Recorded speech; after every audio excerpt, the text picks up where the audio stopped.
Hello everyone and welcome back to the Ghostbuster Dad. In today's video we're going to be reading Chapter 1 of the Ghostbusters, the original novelizations of Ghostbusters 1 and 2. Each one will be a different episode. So without further ado, let's start Chapter 1. So we've got the contents here about the book and so forth. And then right here. So let's get started.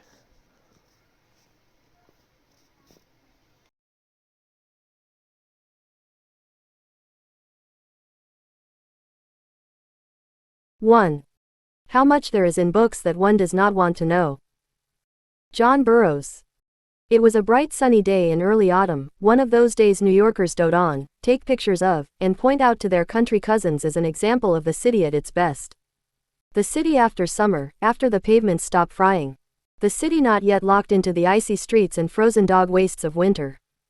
A picture postcard day, a day to write home to Cincinnati or Scranton or Tullahoma about, and every New Yorker with an excuse was out of doors, clogging the sidewalks, slowing traffic, frightening the pigeons. Tour buses, hot dog vendors, street musicians, flower sellers, all had noticed an increase in trade. People were more cheerful. There was an excess of happy normalcy in the air. The sun had risen that morning, as it did every morning, by bubbling up out of Long Island Sound, climbing over the Chrysler Building, and casting its warmth down on Midtown Manhattan. By dusk it would be finished and sliding quickly toward the Jersey marshes. If it sent down its warmth anywhere else, New Yorkers were not aware of it, and cared less. It was here, and it felt good. That was enough. Two men who particularly reveled in the sunlight that September day were Harlan Beaujay and Robert Leonard Coombs. Beaujay had once been a jockey, until, at the age of 24, he had inexplicably gained 45 pounds and 4 inches in height, which finished forever his dreams of winning the Triple Crown. This had been some 35 years ago, and Beaujay had been unemployed since. His partner, Coombs, a taciturn Oklahoma Indian, had come to New York to make his fortune as a singer. He had drive, ambition, daring, pizzazz, everything in fact but a voice. And so, Harlan Beaujay and Robert Leonard Coombs were now partners in leisure, philosophy, and life. They sat beneath the great jaws of a stone lion guarding the Fifth Avenue entrance to the New York Public Library, passing a bottle of Chateau plain rap back and forth and discussing the nature of existence. "Robert, my lad, have you ever been in there?" "In there? In the library? Sure, I guess so. Coupla times. Wonderful things, books. Right. But dangerous, exceedingly dangerous. Lots of dangerous things in books." Coombs was nonplussed. Once again Beaujay had run off with the thread of the conversation. "Dangerous? You mean like guys who cut the centers out and hide guns and dope and stuff inside?" Beaujay snorted in exasperation. "I'm speaking of ideas, you melonhead.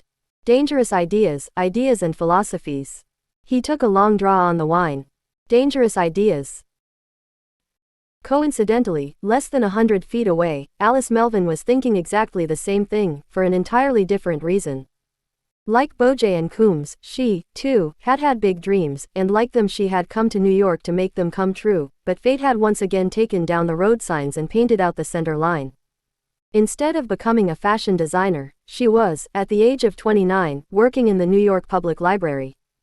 Stout and plain, any sort of meaningful social life had eluded her, and she'd become an exile in her own mind and a prisoner of her fantasies.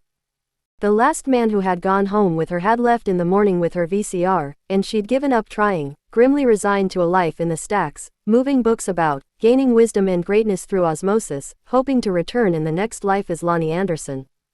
That is, until she had discovered the incunabula. There were many locked and private collections of books at the main branch, and she'd had keys for some of them, but one day at the main desk she'd picked up the wrong set of keys by accident. At least she told herself it was an accident. She had then proceeded to try a few doors that had been closed to her. Behind one of them, in a collection of European popular incunabula, she had discovered a book of woodcuts depicting sexual positions and concepts she'd not dreamed existed. They were crude in comparison to better works of both the period and the subject, but they touched a chord deep in Alice Melvin. On that sunny September day, deep in the stacks where no sunlight ever reaches, Alice Melvin was reshelving books, working her cart slowly along the aisles near the card catalog. As she turned over each title, checking the numbers on the spine, she failed to notice the vaguest hint of an odor on the air, a sickly sweetness that seemed to waft at right angles to her path, drifting toward the endless rows of card files. Alice's mind was only half on her job. Part of her attention was fixed on the books themselves, their titles, the aesthetic effect on her imagination. When the first of the card catalog drawers began to slide soundlessly open, her mind was miles away, traveling hopefully through a series of renderings on Hellenic pottery themes. Alice had just discovered a truly provocative illustration when something landed in front of her on the cart.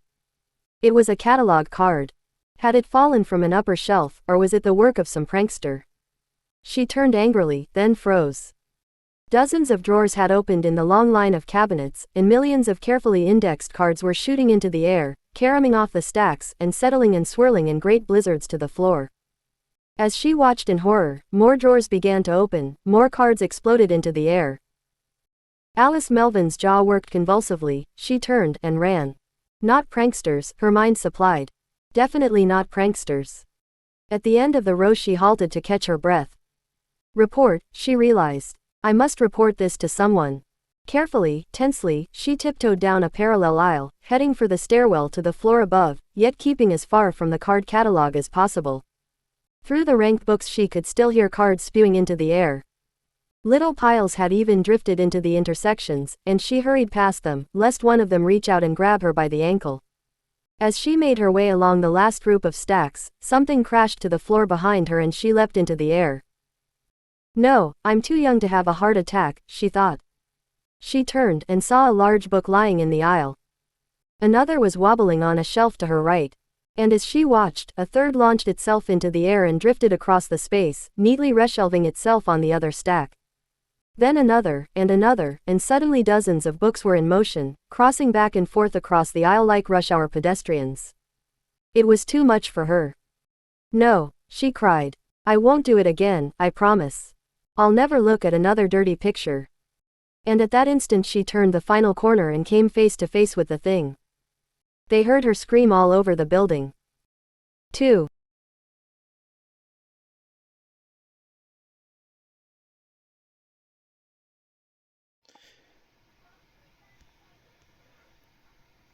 Okay, so that was very interesting.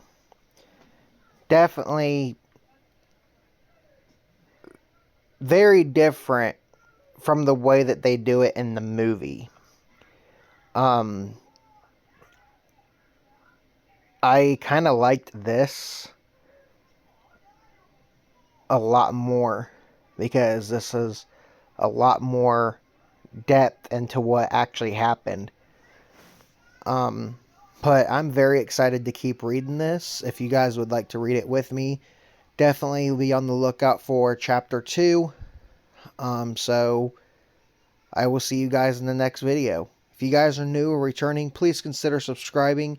We are on our way to 1,000 subscribers. Help me reach my next goal, and I will see you in the next video. Have a ghost busting day. Peace.